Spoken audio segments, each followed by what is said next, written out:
Connect हो गया है। नमस्कार। सर ऑडियो चली गई।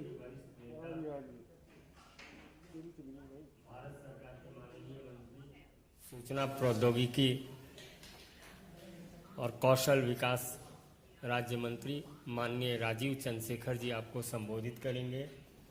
बगल में हमारे माननीय राष्ट्रीय प्रवक्ता श्री कृष्ण कुमार शर्मा जी हैं।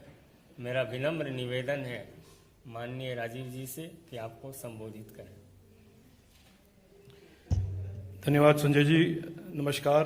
बहुत दिनों के बाद हम मिल रहे हैं। I hope all of you are well and keeping safe. I am here to speak a little bit about our Honorable Prime Minister's visit to the US.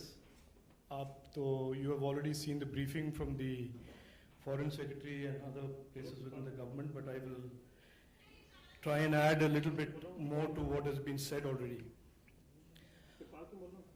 Our Prime Minister, Honorable Prime Minister, is visiting USA and is meeting President Biden for his first in-person visit since the COVID pandemic. And since the COVID pandemic. And as we like to characterize this visit, the world's most popular democratically elected leader is meeting the President of the US.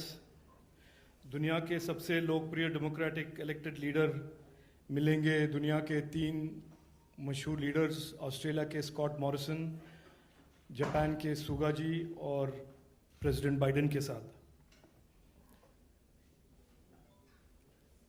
He will, as the government has already announced through the Foreign Secretary, our Honorable Prime Minister will also meet Vice President Kamala Harris and discuss, amongst many other things, with the US administration and at the Quad, terrorism, critical and emerging technologies, cyber security, education, etc. But इसका अगर हम थोड़ा back story देखें, over the last 18 months, India has fought and is fighting along with the rest of the world and slowly but surely prevailing over the unprecedented challenge of the COVID pandemic. और जैसे पूरे विश्व का ये एक issue बन गया था कोविड पैंडेमिक, इंडिया के लिए कोविड ही नहीं, प्रधानमंत्री नरेंद्र मोदी जी के नेतृत्व में we had to also deal with terrorism और एंड एक्सपेंशनिज्म। कोविड, आतंकवाद, विस्तारवाद से हम लड़े हैं और हमने प्रधानमंत्री मोदी जी के नेतृत्व में हमने इन तीनों इश्यूज को डील कर जीता भी है।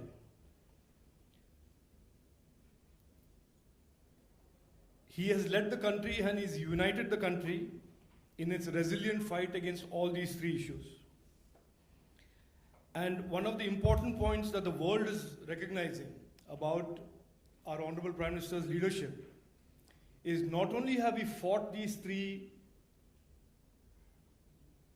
very difficult challenges over the last 18 months, but he has, and his government has, vaccinated 81 crore vaccinations. Our economy has rebounded strongly and has received record FDI over $65 billion. We have recorded highest ever exports, record agriculture production, and shown the world that the Indian economy is not just resilient, but also is bouncing back and is expected to become the fastest growing economy, crossing 10% this financial year. I would like, through you and of course remind you as well, that the recognition of our Honorable Prime Minister by the world as a global leader is not recent. Over the last 7 years, he has been recognized by countries across the globe, ranging from Saudi Arabia and United Arab Emirates on one end to Russia and France and many other countries with global recognition and awards across world's nations.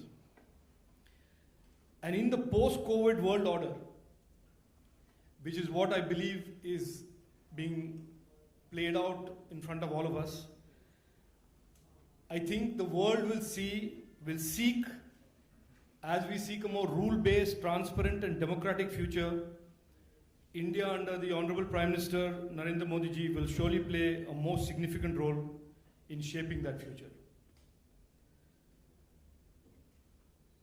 बोलने के लिए और कुछ बहुत है, but I will summarize this by saying this is a vindication of the last 7 years of Prime Minister Narendra Modi ji's foreign policy of keeping India first, nation first, कि आज on the global stage, under his leadership, India is playing a significant role in shaping the future of the world and shaping the future of the economy, trade and technology.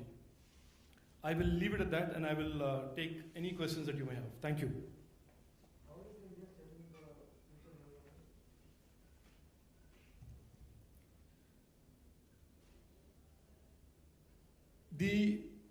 Everybody today recognizes that in the post-COVID world, there are going to be tectonic changes in the way we view economy, trade, bilateralism, and in all of these areas, our economy, our surging strengths in terms of attracting investments will shape the future of supply chains.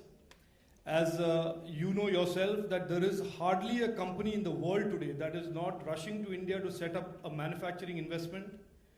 In the last 24 months alone, we have attracted significant amount of investments in areas that we have never attracted investments before, for example, electronics manufacturing. And in a lot of ways, that and closer cooperation between like-minded countries like the US and India will shape the future of what we believe as in what the world believes should be a more transparent world order in terms of not just technology, but in terms of everything, including rule-based, open access to the Indo-Pacific region, etc., which the Foreign Minister and the Foreign Secretary have already alluded to.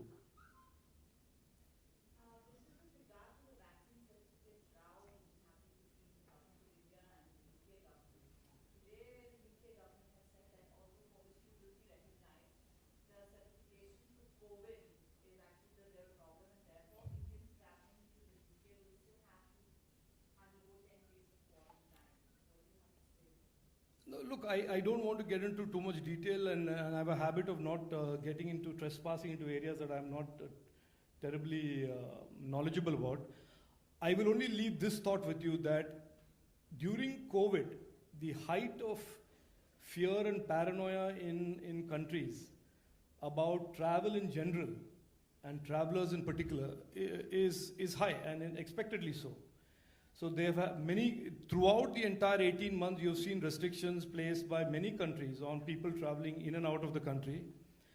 And as countries get more confident, and I'm not speaking on behalf of the health minister or indeed the external affairs minister, I'm only speaking as somebody who I think commonsensically can respond to this.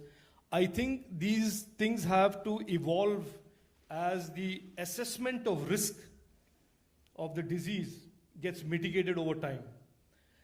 Till such time, every sovereign government, every sovereign country will take decisions which they believe are in the best interest of their people. And I put it down to that. I don't think this is anything more than that, and I'll leave it at that.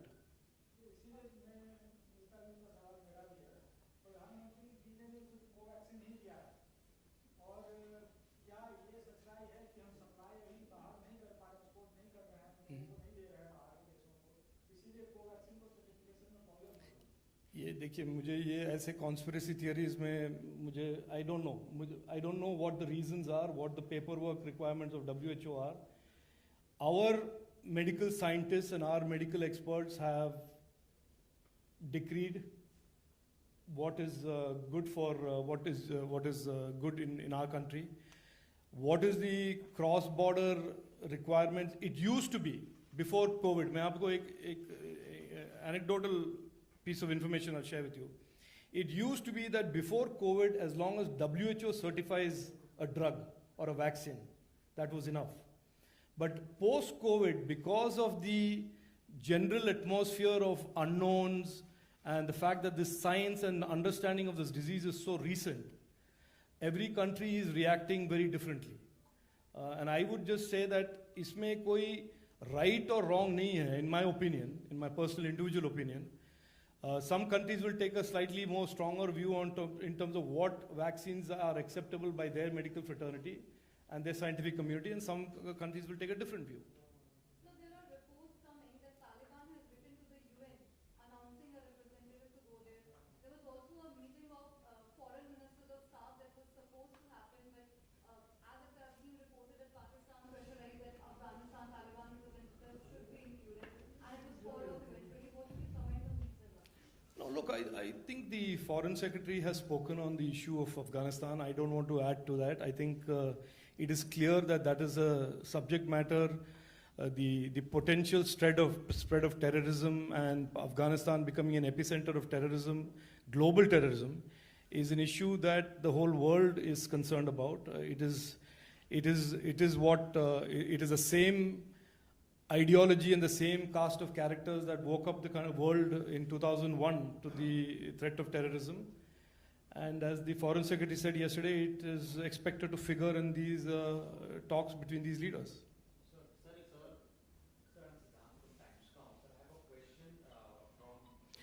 May I request something? I think, I'm here essentially to talk about the trip. I mean, if you ask me two technical questions about a ministry, I will not be able to answer. हाँ जी पता है नहीं ये is on the trip on the broad political हाँ जी बताइए